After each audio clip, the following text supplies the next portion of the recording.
So what's click-a-clacking, lacking, YouTube? So, just moving on here to the Wraith. I wanted to get a little update video posted for those that are watching the Wraith stuff, which I know I got a few guys that are pretty interested. A couple of them are doing Wraith builds. I've been in contact with a few of them. But this is the 1.9 Wraith with the AMK Chalk Jock, Rock Jock, Not Jock clones.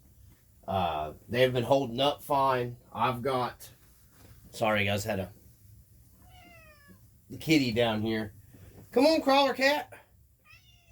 Come on. So, come on, Crawler Cat. Sorry guys. Crawler Cat, I think, was wanting up. You want up here, Crawler Cat? Oh, no. Okay. So, now he's my best friend. So, anyways, we got the Wraith. Sorry, Cat's really wanting up here in the scale garage. So, we have. Hold on, I'm going to have to stop the video. So, Crawler Cat just wanted to say hi to everybody. Sorry, I had to get him on camera here. He wouldn't leave me alone until I got him up here. Yeah, it's my bud right here. This is my RC bud. Sometimes he comes and hangs out. So, alright. Sorry, guys. I had to get him up here. Okay, back to it. So what we got here, we got the AMK axles here on the Wraith. I've got three pretty rough, I'm going to say bash sessions, but harder rock trail sessions on these. I didn't video because my one camera mount got broke. I've gotten all that stuff taken care of now. So, anyways, yeah, these are the AMK axles. That way you guys can see them there. I've got plenty of other videos of up close reviews of them on here. Here's what they look like after the, the housings are holding up okay. They're taking some rock rash, but that's okay. That's what it's for. Housings are holding up great. Nothing broken. C-hubs aren't broke. The aluminum seems to be pretty good quality. I've rolled it a few times over. There's no slippage in the ring and pinion. Everything's pretty play-wise. There's not a lot of... Everything's still staying pretty tight in the locker. I don't feel any excess play in my locker or anything like that. This thing is super phenomenal climber, how it's set up. Everything has really been fine with it. These housings are actually pretty nice, guys. I beat it pretty hard on the rocks the other day with my buddy. He might comment on the video here. I'm not sure if he will or not. So those are the AMK axles that I have on here. There's a bunch of different, I think there's a bunch of different companies selling them. You can get these pretty cheap on AliExpress. They're under a different company. They're around 80 something, 90 bucks shipped for all four of them. I don't know if it has the same internals or not. I just know these AMKs off of Amazon. I provided links in other videos. I'll probably go ahead and just put a link in this video too. But man, they're holding up fine. My little lock nut modification on the hubs is working fine. Nothing's came loose. I mean, I've gotten, I want to say, probably three 3S packs put through this thing so far. And two of them 3S packs, I was being a little rougher than normal on it. Just to test them out. I'm not jumping it, taking it off any sweet jumps or anything like that. You know what I mean? It's a crawler. That's just not how I treat my stuff. So I can't tell you if you plan on taking this thing, and you roll it off of a 50-foot embankment cliff or something. But, for me, it's held up fine. I haven't had any problems with them. Nothing's stripped, nothing's broke. The front and rears don't skip. Some of these I've read where guys say that the off-brand ring and pinions, if you don't shim them, guys say sometimes they skip, like the teeth. They don't get a good mesh. These don't do that. They're not shimmed. So far, they're holding up. I'm going to keep running on them. If they keep holding up, I'm going to buy me another set just to have, just in case. You never know, so they quit making stuff. As I said before in previous videos, the Axial AR-44 stuff fits in these. So if you do break something, slap Axial guts in a decent aluminum housing and you have a good axle there. If you got the money, by all means, buy the Rock Jocks. I don't have $500-600 to spend on, well, I could, but I'm not going to, just on having a set of axles. So I think it's like over $300 for just the two housings. So I just wasn't going to spend that. I figured these were cheap. Try them out, and who cares if I strip the internals? For $160, I can buy a complete set front and rear AR-44s and throw the AR-44 guts inside of these housings, and then I'll have an extra set of housings and knuckles and whatnot, and I can sell that stuff and make some of my money back. So it was a no-brainer for me to go with these. That's just for me. I know people get kind of crappy about supporting, clones and all that stuff. Well, it is what it is. After you've made your money, these Rock Jocks have been around for a long time. How about you lower the price a little bit? That's just how I feel about it.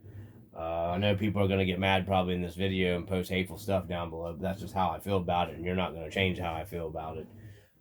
It was the same way when the HPI had the Ball Hall 5B, and they just kept charging, $1,800 to $2,000. I'm sorry, at some point in time selling mass quantities, you've made up your research and development. You have. I don't care what anybody says. You got to sometimes price match with competitors and stuff, even though you're mad because they ripped off your product. I understand that. It sucks that companies do that, but hey, it helps other people get into that market of that RC as well, which is what I love about RC. That's why I didn't really have a problem with buying Rovens. I had 4 or 5 real legit HPIs, so it didn't hurt my feeling about buying a $500 truck less that was almost every bit as good as my HPI Ball Halls. They all broke the same. They all ran the same.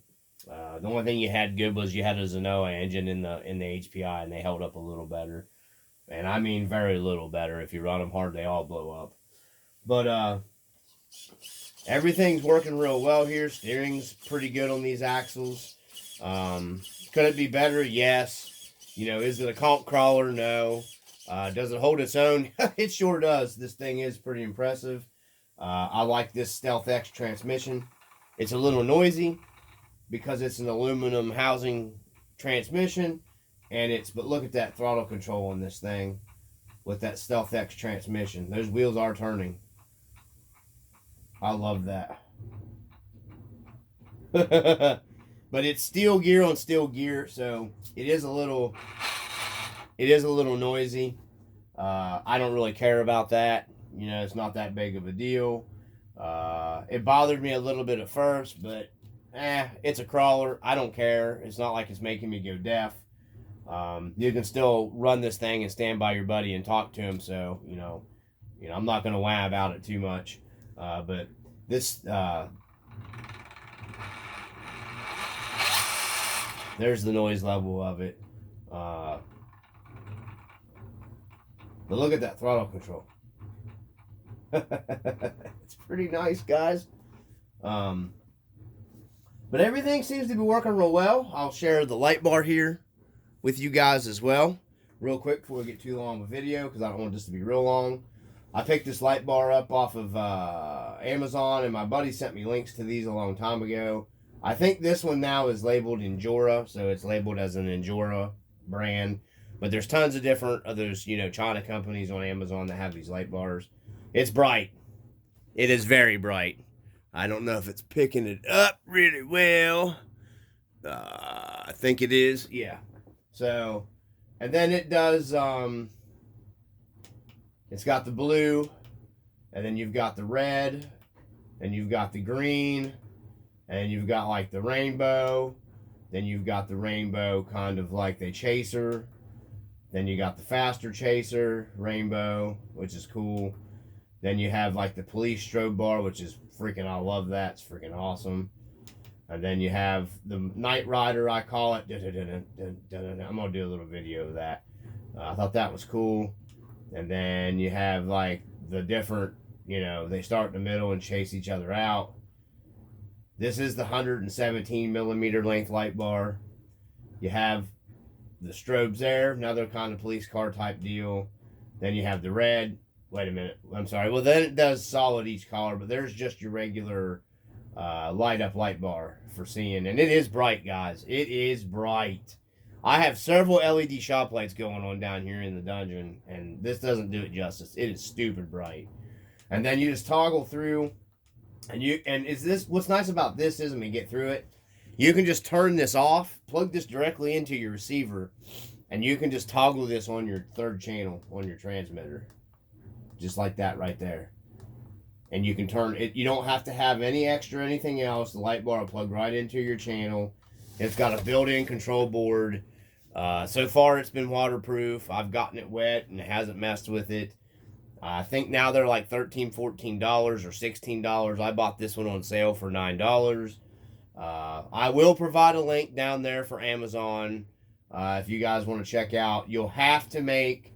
I made my own mounts to mount it to the side of the cage. I made these to bolt through, and I can make adjustments on the fly on the trail if it comes loose here, because I made them accessible. I drilled them out to where I can just go through here with my tool. The mounts it comes with do not look like that, but you can mount with the mounts it comes with. You can mount it directly up here. I didn't like it mounted directly up here because it's going to get hit constantly on rollovers. How much that picked up? What I was saying was I'm a redneck. I come up with my own language. But anyways, that bumper's held up fine, no problems at all. Like I said, I know guys cry and whine around about RC four-wheel drive. Like I said, in that RC four-wheel drive group, you get the guys all the time whining around about their RC four-wheel drive broke, but then they'll go buy another one. It doesn't make any sense to me, but it is what it is. My RC four-wheel drive stuff's been fantastic to me, but I drive them like scale trucks because that's what they are. If you put 44s on a factory Toyota rear end and go out and rip on it and beat on it, I prefer the RC version. These wheels have held up fine. These are on Amazon. I will provide a link for those again. I did it in a prior video. The beadlock rings are from Amazon. They've held up fine. No problems at all. They are just the cheap stuff as well. They work just fine in combination. I love the way they look together. I didn't have to blow a ton of money on Vanquish wheels and tires. These are quality. The pit bulls mounted down to them just fine. I've had no problems with them. I am going to move on to the pit bull tires, because I do have a video running the pit bulls, the scale pit bulls that are like supposedly 3.8. I think they're a little taller than that, mounted to my true wheels on my Marlin. I wasn't super duper crazily over impressed with the pit bull on the Marlin. They work. They're a good tire. Pitbull makes nice tires that seem to run forever and last a long time. I wasn't overly impressed with the scale version. They got the stock foams. I haven't messed with them. I haven't changed the foams in them. These, however, have impressed me a lot better. A lot more. These work really well. These are the 4.45s, I believe. I got them used. They weren't even really scrubbed in, though. I don't think they were hardly ran at all.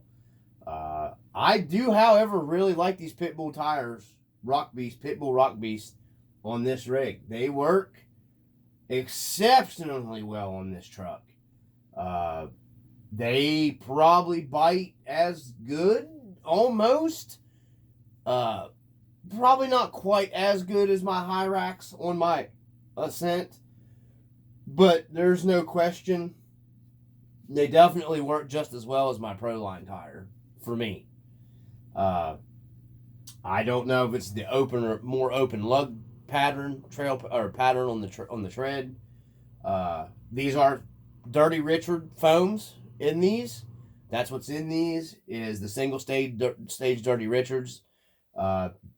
In the rear, in the front is the factory Pitbull foams. I have researched that, and that's what it is. So I got Dirty Richards, single stage in the rear. They're a little firmer. The front are the factory stock single stages from what I can figure. But man, they work. They just work. I don't know what it is. The Desert Lizard shocks, once again, impressed me on this thing. They work really well. So far, like I said, guys, these rear ends are holding up. I've got no quarrels about the rear end. That steel geared transmission in the aluminum housing, like that all metal stuff, that's the only thing I have. Is it's noisy. That's the only thing I have against this build so far, which doesn't really faze me. You know, I'm just putting that out there. If you guys look at doing this, watching these videos, just be aware that it is a little bit of a noisy combination. I'll set it down here and put the weight on it. Also, that transmission sits, it's got the perfect droop out. I love this droop out. This is with the battery in it and everything. So put a cool light on here. You guys can see how loud this thing is. We'll go back up here. So we're going to go forward. Throttle control is insane on this rig. I mean, I am running the stock Stealth X Element transmission spur gear and a 14-tooth pinion gear. And it still has plenty of jump too if you need to get up something.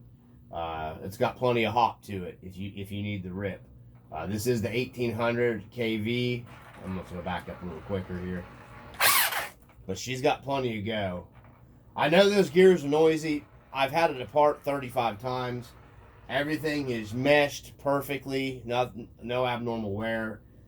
It's just loud with them steel gears. But that throttle control right there, guys, I love it. It's on my FlySky GT3B because I didn't have an extra receiver. I want to switch it over probably to my GT5 eventually. But yeah, this thing, just look at this throttle control with that SE system in it. And I got the throttle matching turned off. I turned the throttle match option off on both my systems now. My Ascent and this one both are turned off. That's just, I like running them that way. But look at that throttle control, man. It's so nice with that tranny in there. I think I've got the 18% overdrive. You guys can correct me in the comments if I'm wrong. I went with the highest overdrive setup I could get from Element. It's either 11 or 18. I can't remember. But I did set it up with the most overdrive. But man, this thing is super... Oh, that was my fault. This thing is super nice with those axles in here, man. The gearing combination just works phenomenal together. I love it. It'll even steer up in that. I love this thing, man. This is probably turning out to be one of my favorite rock trail trucks. I plan on taking it out a lot more. I'm going to be building another one of these Wraiths as well. I was trying to make up my mind. William, buddy, I'm sorry. I'm going to keep that other Wraith set up. We'll grab it. Let me turn this thing off here real quick. I'll grab that stuff here. We'll be doing another Wraith build. You can hear that still geared transmission. Like I said, I've had this thing apart an umpteen dozen times, just checking it to make sure that we don't have anything off, and there's not. So I'm gonna stop this and we'll get in. This is gonna be the next Wraith build.